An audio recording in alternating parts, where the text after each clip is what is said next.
croyez en vous. Vous êtes plus fort que vous ne le pensez.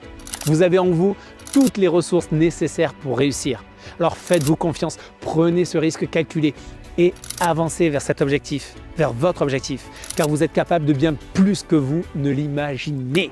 Bonjour à vous, ici Ezio Sabatini, fondateur de No Statu Quo. Je suis très heureux de vous retrouver aujourd'hui car ma mission en tant que mentor et formateur, c'est de vous permettre de vous dépasser dans votre quotidien, que ce soit bien sûr pour passer à l'action en vue d'atteindre vos objectifs. Et cela commence naturellement par vous aider à faire un premier pas, c'est-à-dire à être meilleur qu'hier. Alors le thème de la vidéo du jour, c'est subir ou choisir ta vie, c'est ton choix. Et oui, la vie est dure et ça, personne ne nous a prévenu à l'école. Mais la vraie question est votre vie, vous la subissez ou vous la choisissez? Vous savez, beaucoup d'entre nous en soi se sentent peut-être submergés par les épreuves de la vie et par la routine incessante de quoi? Du métro, boulot, dodo. C'est normal. La vie par nature est pleine de défis. Mais la beauté de la vie, c'est que nous avons le pouvoir de choisir quoi? De choisir nos batailles. Parlons franchement, nous sommes entre nous là. Subir la vie, c'est souvent quoi? Un choix inconscient, le choix de la facilité. C'est laisser les circonstances extérieures diriger notre vie. Nous devenons en quelque sorte spectateurs de notre propre vie. Mais attention, cette facilité est une illusion, une prison dorée. Vous pensez être en sécurité, mais en réalité, vous ne vivez pas, vous survivez.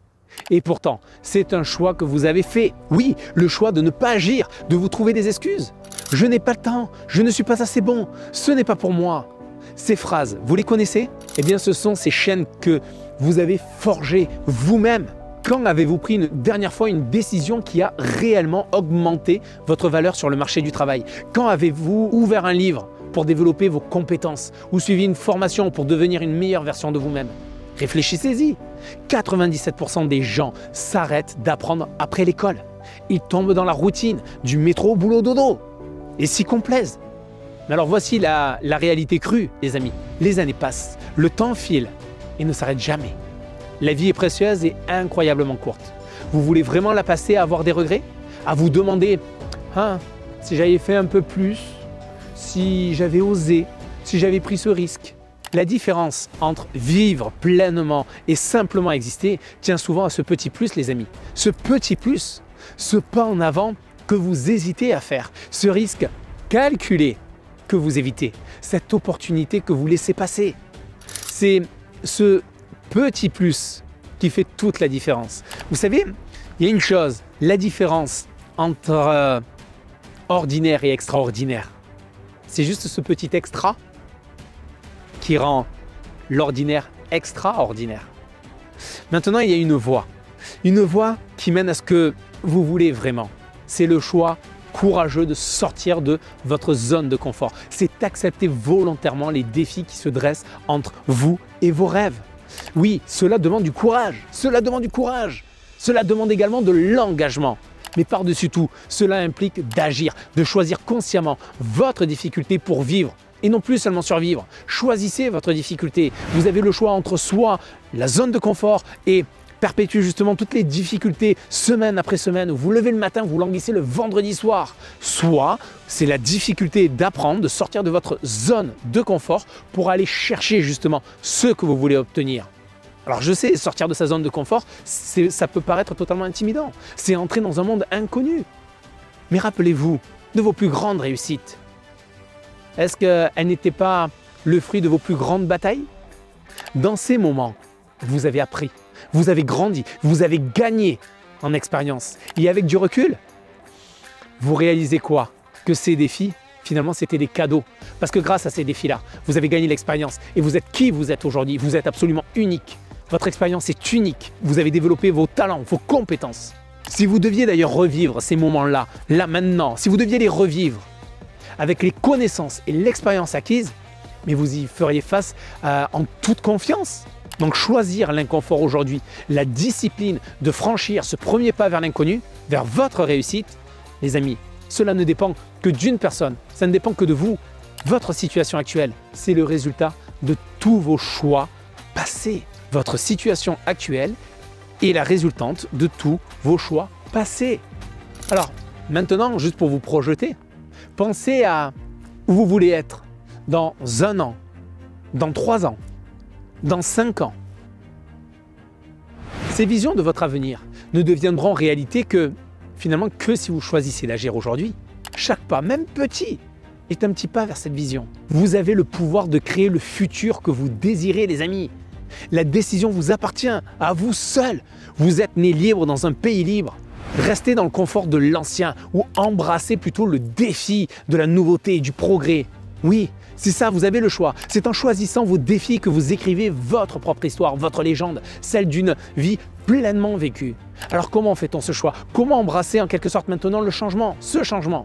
Bien, la réponse est simple, commencez petit. Choisissez par exemple un objectif à long terme qui vous inspire. Vous savez, cet objectif qui vous pousse en avant, mais qui reste réalisable, cet objectif qui a du sens pour vous. Pour déterminer par exemple votre objectif principal, votre but, eh bien, faisons un exercice en vous posant justement quelques questions. Faisons cet exercice-là, posez-vous des questions. Vous pourrez très bien mettre sur pause la vidéo. Si vous n'avez pas de quoi noter, vous prenez de quoi noter ou sinon vous reviendrez et vous la regarderez. Je vous invite à faire l'exercice avec une feuille, un stylo et d'écrire les questions et vous écrirez ensuite les réponses. Ma première question, c'est quelle est pour vous la définition de la réussite? Répondez-y. Quelle est pour vous la définition de la réussite? La réussite, c'est quoi pour vous? Et creusez également. Lorsque vous avez écrit et répondu à ces deux questions, quoi d'autre? Allez plus loin. Soyez également plus précis, encore et encore, et vous affinez, vous descendez les niveaux directement dans vos réponses. Affinez votre vision pour en déterminer votre objectif. Ça, c'est votre cap à atteindre. Cet objectif doit être suffisamment, je dirais, ambitieux pour vous motiver, assez réaliste pour ne pas vous décourager. Divisez ensuite cet objectif en étapes intermédiaires. Chaque étape doit être un mini-objectif en soi. Et assurez-vous que la première étape est plus particulièrement accessible. Pourquoi je vous dis cela? Parce que c'est ce premier pas qui est le plus difficile à faire. Le plus difficile, c'est de commencer. Une fois que vous avez franchi ce premier pas, vous allez créer quoi? Vous allez créer de l'élan. Vous avez essayé de courir et de vous arrêter net? Non, vous n'y arrivez pas. Pourquoi? Parce que vous êtes dans l'élan. Vous ne pouvez pas vous arrêter. Et c'est ce mouvement initial qui va vous propulser vers l'avant. Mais n'oubliez jamais ceci. N'oubliez jamais votre pourquoi. Pourquoi vous vous engagez dans cet objectif? Vous avez une entreprise, vous rencontrez des difficultés, vous êtes rempli de doutes. Rappelez-vous pourquoi. Pourquoi vous êtes lancé dans cet objectif? Qu'est-ce qui vous a poussé à lancer votre entreprise? Pourquoi vous l'avez fait? Il faut revenir au sens, les amis. Ce pourquoi, c'est votre carburant. Surtout pendant les périodes difficiles. Pendant ces périodes de doute. Parce que inévitablement, vous allez en avoir. On n'est pas au pays des bisous bisous, des bisounours. Rappelez-vous pourquoi voulez-vous atteindre cet objectif? Qu'est-ce que cela signifie pour vous? Gardez cette raison bien présente dans votre esprit. Car croyez-moi, c'est elle qui vous guidera dans les moments sombres que vous rencontrerez au cours de votre parcours, au cours de votre vie.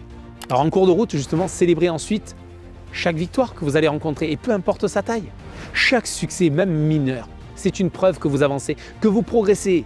Ces célébrations que vous allez faire vont renforcer votre confiance et votre détermination.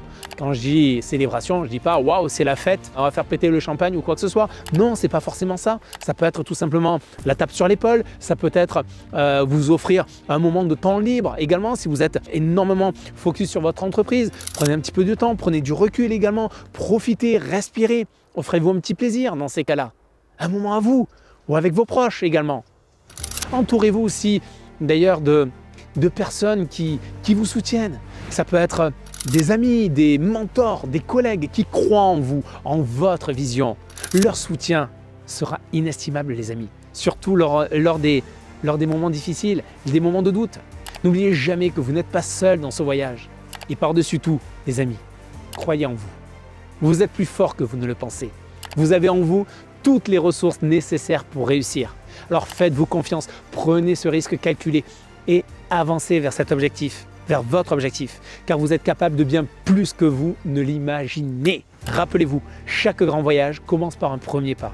Aujourd'hui, c'est le premier jour parfait pour faire ce premier pas. Votre avenir vous attend. Alors devenez l'architecte de votre réussite, un pas à la fois. Moi je vous dis à très vite, à bientôt. Bye bye les amis.